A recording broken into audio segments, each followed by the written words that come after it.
ఈ రోజే డౌన్లోడ్ చేయండి. మీ ఫేవరెట్ షోస్ చూడండి. ఎందుకు చేశారు ఈ పని? మన స్టూడెంట్స్ కోసం ఆవిడ ఎంత కష్టపడ్డారు. మనకి చిన్న ప్రాబ్లం వచ్చినా ముందుండి ఎన్నిసార్లు మన ప్రాబ్లం సాల్వ్ చేశారు. అదంతా మర్చిపోయారా? నేనేం మిమ్మల్ని తప్పు పట్టట్లేదు. మీ బలహీనతల్ని అట్టు పెట్టుకుని ఎవరో మిమ్మల్ని బెదిరించుంటారు, అంతే కదా? అందుకే గుండమ్మ గారి మీద లేనిపోని అబద్ధాలు చెప్పారు, అవునా? చెప్పండి, మీకేమైనా ప్రాబ్లం వస్తే నేను చూసుకుంటాను. పాపం గుండమ్మ గారికి ఈ కేసులో బెయిల్ వచ్చే అవకాశం కూడా లేకుండా చేశారు.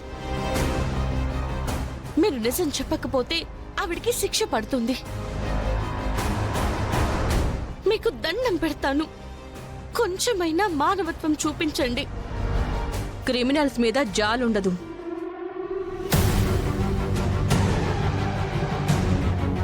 మా అమ్మ క్రిమినల్ కాదు. అవును, కాలేజ్ పేరు చెడగొట్టడానికి, స్టూడెంట్స్ లైఫ్ ని స్పాయిల్ చేయడానికి ధర్నా చేయించిన దేవత. అక్షిత, నీ అరుపులకి ఇక్కడెవరూ భయపడరు. చరణ్, నువ్వైనా మీ అమ్మగారికి చెప్పు చరణ్. మా అమ్మ ఏ తప్పు చేయదు. ఆవిడ ఎలాంటిదో నీకు తెలీదా?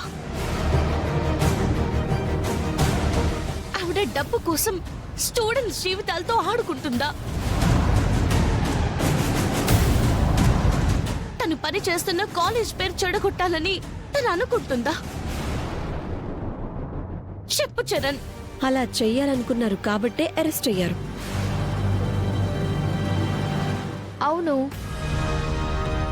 ఆంటీ ట్యూషన్స్ ని ఏర్పాటు చేసి అందరికీ ఎడ్యుకేషన్ ఇవ్వాలని చెప్పి మంచి ఆలోచన చేస్తే ఫీజు ఎక్కువ పెట్టండి, అందులో నాకు వాటా ఇవ్వండి అన్నదంట.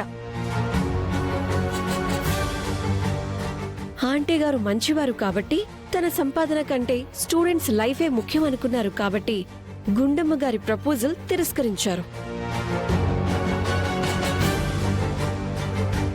దాంతో వీళ్ళని బెదిరించి ఆవిడ దారికి తెచ్చుకుని ధర్నా చేశారు. వెంటనే ఆవిడ తీసుకున్న గోతులో ఆవిడే పడింది. ఇప్పుడు ఆవిడ చేసిన కుట్రలు బట్టబయలయ్యి పోలీస్ స్టేషన్లో ఊచలు లెక్కపెడుతుంది. లేదు, ఆవిడ ఏ తప్పు చేయలేదు, ఏ కుట్ర చేయలేదు. ఈ కుట్ర చేసింది మీరు.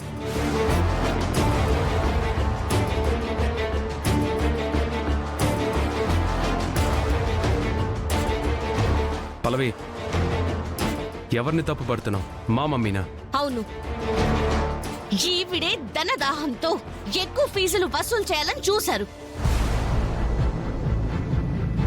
అమాయకులైన ఈ అమ్మాయిలిద్దరిని బెదిరించి వాళ్ళతో అబద్ధం చెప్పించి ఈ కేసులో మా అమ్మని ఇరికించారు. అలా అని చెప్పడానికి ఆధారాలేంటి?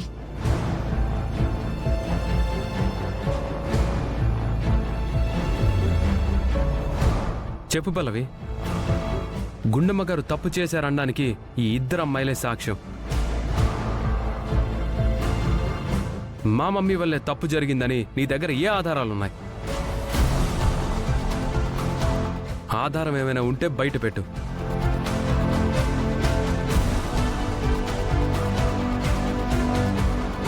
తప్పు చేసిన వాళ్ళు ఎవ్వరైనా సరే చట్టం నుంచి తప్పించుకోలేరు, శిక్ష అనుభవించాల్సిందే.